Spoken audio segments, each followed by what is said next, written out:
My phone buzzed at 3:35 in the morning. It was a bank alert. As soon as I saw it, I felt like all the air had left my body. My account showed minus $45,516.21. That much money just gone. I sat straight up in bed, staring at the number on the screen, hoping maybe it would change if I blinked enough times. But it didn't. My name is Jacqueline Wilson. If you're watching this, please keep listening. I want to tell you something that changed my life forever. It started with that one number. That number told me the truth about my family, something I wish I had known earlier. This all happened during the week of my 32nd birthday. I didn't waste time. I picked up my phone and called my dad. He answered on speaker. I could hear music in the background and my mom laughing like everything was fine. "Hey Dad, something's wrong with my account," I said. "My card is maxed out." "Did something happen?" There was a short pause.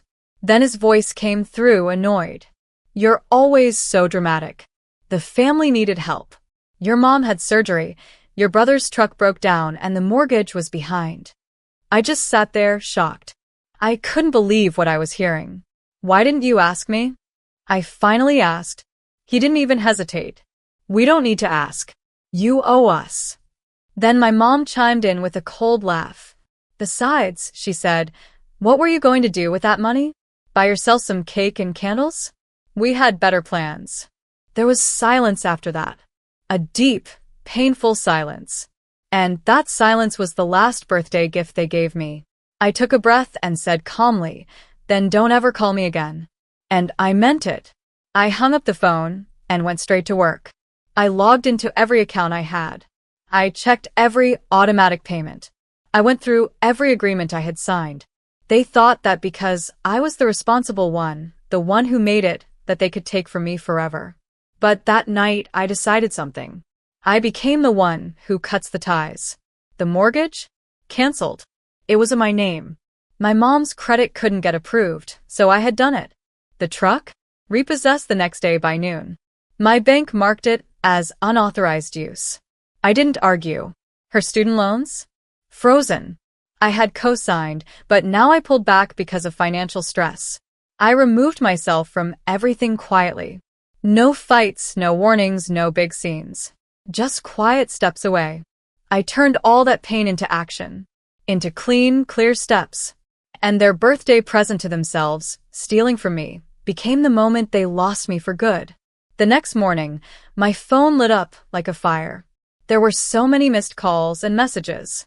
One after another, texts kept coming in. Some were angry. Some were confused. And then, just like that, they turned sweet. One message said, "Jacqueline, the truck is gone. What's going on?" Another said, "Honey, did something happen with the mortgage? The bank says it's in default." Then, "Just call us. We're family." Family. That word only seems to matter to them when something goes wrong, when things start falling apart. Where was that word when they emptied my bank account? Where was it when they used me without asking? I didn't respond to any of them. I was too busy. I spent that day freezing my credit. I changed every password. I called every company, every agency, and removed myself from anything that connected me to them. I was cutting the cords they had been using for years. They forgot something important. I wasn't just a nice person. I was the one in control. My name was on the truck. My name was on the house. I was the cosigner, the backup, the emergency contact. They used me like a debit card that never ran out. And they thought because I loved them, they could keep doing it forever. But this wasn't about the $45,000. It was about how easily they did it. No guilt. No second thoughts. They didn't even ask. They ruined my birthday, the day I turned 32, with cold hands and selfish choices. These were the same people who taught me what love was supposed to look like. But now, it felt fake, like they sold me a dream and signed my name at the bottom without asking. I went back and read some old messages. From last Christmas. "We're proud of you, kid. You're our success story. We don't say it enough, but you're our miracle." I used to cry when I read those. Now I just felt empty. If I was really a miracle, then why did they treat me like an ATM with a heartbeat? So I did to them what they had done to me, quietly. I disconnected everything. I ended every tie. While they called and texted and begged, I finally took a deep breath. For the first time, I wasn't the one trying to fix everything. I wasn't the helper. I was the wall they could no longer get through. And I wasn't done yet. By Saturday, they were so desperate they came to my house. I watched through the peephole. My dad was on the porch, red-faced, walking in circles like he owned the place. My mom was crying loudly in her leopard print sweater, louder than the doorbell.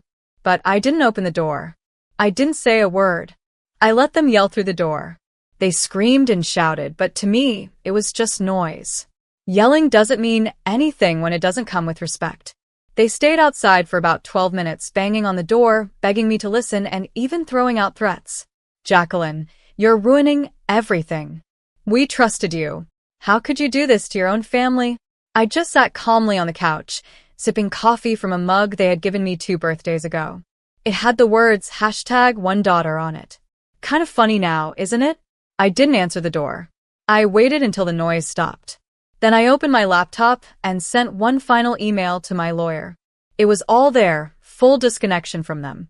I removed power of attorney, ended all financial links, and cut every shared responsibility. That meant no more family phone plan. No more Amazon Prime I had paid for over 7 years. No more Hulu or Netflix in my name. No more utility bills under my credit, especially since Mom's credit couldn't qualify. I shut it all down. Later that same afternoon, I saw my mom post something on FB.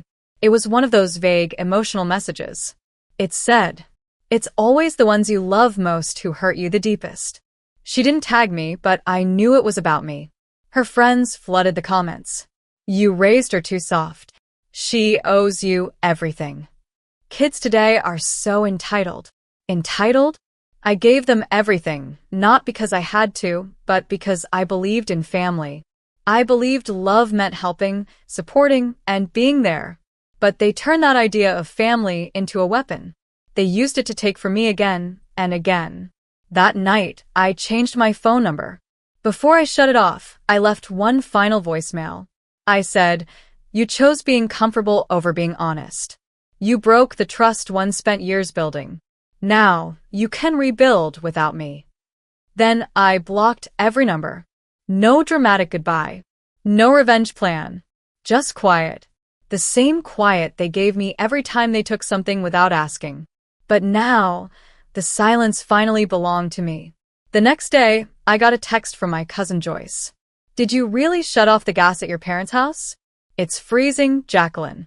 They have no heat." I stared at the message for a full minute before replying. I didn't shut it off. I just stopped paying for it. There was no response. Just those 4 little dots like she was typing. Then nothing. That silence hit harder than any insult. Later that day, I got an email from my mom. It was from a random address I didn't recognize. The subject line read, "Please read this." The email said, "We didn't raise you to be like this." I didn't open it. I didn't need to.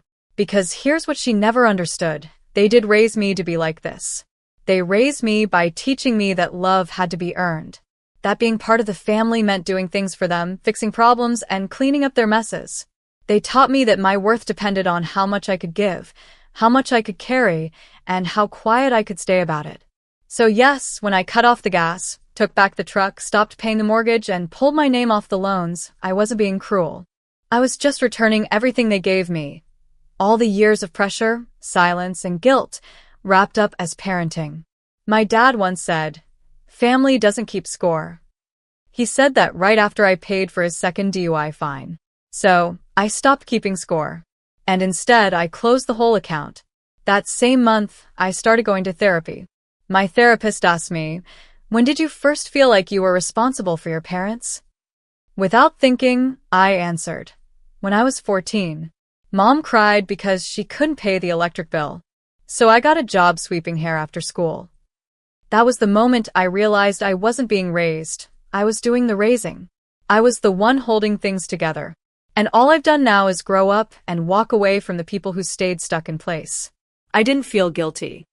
I felt clear. Because the truth is, Choosing yourself can feel like an attack to the people who only saw you as someone to use. And I'm not available anymore. Not for fixing. Not for saving. Not for sacrifice. They renamed the family group chat without me. Threads I created were now being used to talk behind my back. Joyce, my cousin, sent me screenshots. She didn't even add a message this time, just forwarded what they were saying. Jacqueline's heartless. We gave her everything, food, clothes, a roof. She got successful and forgot where she came from. Let me remind you where I came from. I came from eviction notices taped to the windows. I came from watching my mom fake seizures to get bill extensions. I came from my dad borrowing money and calling it a gift. They say I should be grateful, but I turned survival into something better. I took what little I had and created stability, not just for me, but for all of us. But they didn't want stability. They wanted control. They wanted me to stay small, stay thankful, stay dependent. Because my growth forced them to face their own choices. And now, I'm done playing that role. When I finally stood up for myself, they called me cold, heartless, ungrateful. They forgot all the times I paid for dinner. The Christmas gifts I bought that made the holidays feel special. The birthday parties I planned and paid for, even though they never remembered mine. They only remembered what I gave, not how often they took. Joyce messaged me again. I know it's messy, she said, but they're still your parents. I started typing, then paused, deleted my first reply. Then I wrote, if you break someone again and again, you don't get to act surprised when they stop coming home. Then I blocked the thread and muted the guilt. That night, I posted one short message to my small group of friends online. Boundaries don't make you mean. They just make the silence easier to live in. Within hours, messages poured in. People I knew. People I didn't. I needed this. I've been Jacqueline too. Thank you for saying what I couldn't. I didn't need the family's version of me anymore. The version where I was the selfish daughter. The ungrateful sister. That version was never real. I had rewritten myself. And this new version of me wasn't here to perform or earn forgiveness. She was here to live. It was Thursday. Rain tapped on the windows like a soft knock. I lit a candle, made some tea, and for the first time in a long time, I just sat still. I felt peace. Then my phone buzzed. It was a voicemail from my mom. Jacqueline, it's your mom. Your dad fell and broke his leg. We're at county. No insurance. They won't do the surgery unless we pay part of it. We know you're upset, but this is serious. This is family. Please just call back. For 4 minutes, I didn't move. I stared at the phone like it was a ticking bomb. I knew that voice, that tone, the one she used when she needed something, the one that pulled me back in, not with love, but with pressure. There was never an apology, just an emergency. I opened my laptop, pulled up a spreadsheet. The truth? I could afford it. I had the money. But then I opened another folder, one I had named History. Inside were emails, screenshots, and account statements. Proof of everything. The time they emptied my bank account without asking. The birthday they forgot, but still charged dinner to my card. The $45,000 they stole and called it helping the family. I stared at it all. And just like that, their new emergency didn't feel like mine. It felt like another trap. A new guilt wrapped in the same old pain. So I didn't call back. Instead, I let the rain keep tapping. And I stayed still. I didn't write a check to the hospital. I wrote one to myself. A deposit into what I now call my peace fund.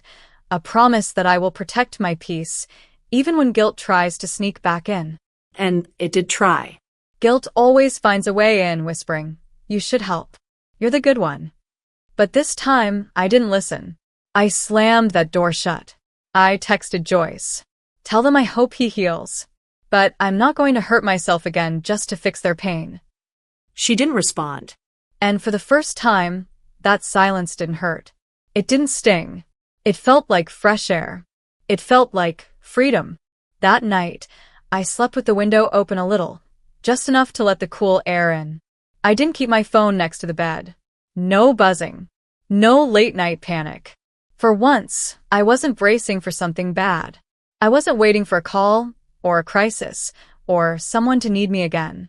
I was just resting. Because letting go of people who never respected your worth, that isn't being mean. That's choosing to live. And I was finally living, really living by my rules. A few weeks later, I walked into my cousin Christine's wedding. I went with my head high and my heart strong. I didn't go to please anyone. I went because Christine mattered to me. She was the one who always saw me, not as the family fixer, but just as Jacqueline, even before I had the career or the strength to say no. I knew my parents would be there. I expected it. Mom wore a tight dress she probably couldn't afford. Dad had a cane and wore a rented tux. The limp looked more like a performance than pain. As soon as I walked into the hall, I felt their eyes on me. Not warm, not loving, just watching, measuring me. I wore black satin. Not to mourn, but to show that I was no longer the little girl they could control. I wasn't there to make peace. I was there as my own person. They didn't say a word, but their looks said everything. Talk to us. Fix this. Do what you always do. But I didn't move. I didn't shrink. I sat at a table with Christine's friends. I laughed loudly. I danced with joy. I let my happiness be a kind of quiet rebellion, like saying, "You don't get to decide how I feel anymore." During dinner, Mom walked past my table. She stopped, placed a shaky hand on the back of my chair, and said softly, "You look different." I met her eyes and replied, "I am." She started to say something, but I gently raised my hand and said, "I'm here for Christine, not for you." And that was enough. Her eyes looked glossy, but it wasn't because she was sad. It wasn't grief. It was because, for the first time, she saw what she had lost. She saw me, not the version of me they could use, not the one who gave in and kept helping. I wasn't their rescue boat anymore. I had become a lighthouse, shining from far away. Bright. Still. Safe. But untouchable. During the wedding toast, my dad raised his glass and looked my way. Like he expected me to do something, smile, nod, offer peace. But I didn't move. I didn't lift my glass. I didn't pretend. Peace doesn't come from acting like nothing happened. Peace comes from walking through pain and deciding not to carry someone else's burden anymore. I was done carrying theirs. That night, I danced until my feet hurt. I sang until my voice cracked. And when it was all over, I left without saying goodbye. When I got home, I did one last thing. I turned off the final autopay from my past, my childhood. It's been a year now. A year since they took $45,000 from me. A year since that voicemail that broke more than my trust. A year since I stopped picking up their calls and started answering my own needs. The guilt? It doesn't hit the same way anymore. It used to feel like an alarm in my chest, loud and painful. Now, it's just a quiet noise I can shut off with truth. And the truth is, I gave them more than money. I gave them access to my heart, and they treated it like a bank account. A card they could swipe without thinking. With no limit. But that card is closed now. I've built something new. My own apartment. My own business. And a group of friends who don't use the word family as a weapon. Friends who don't drain me to feel full. Who don't need something from me to stay close. This year, on my birthday, my phone didn't ring. No card. No fake text from them. Nothing. But I did get a knock at my door. It was Christine, standing there with a cake and candles. She looked at me and whispered, "You were never the problem. You were just the first to escape." We lit the candles together. We didn't make wishes. We just breathed. Because healing isn't always loud. Sometimes, healing is choosing not to open the door, even when loneliness comes knocking, wearing a face that looks like love. I stopped chasing blood ties. I started choosing soul ties. The kind of people who don't ask for your energy just to feel okay. The kind who call you not because they need help, but because they care. Mom still posts vague updates online. Dad still plays the victim in family talks. But their voices don't echo in my life anymore. I've built walls made of self-respect. And now, I don't care what they say. Because I don't belong to them anymore. I belong to me, fully, finally, and freely.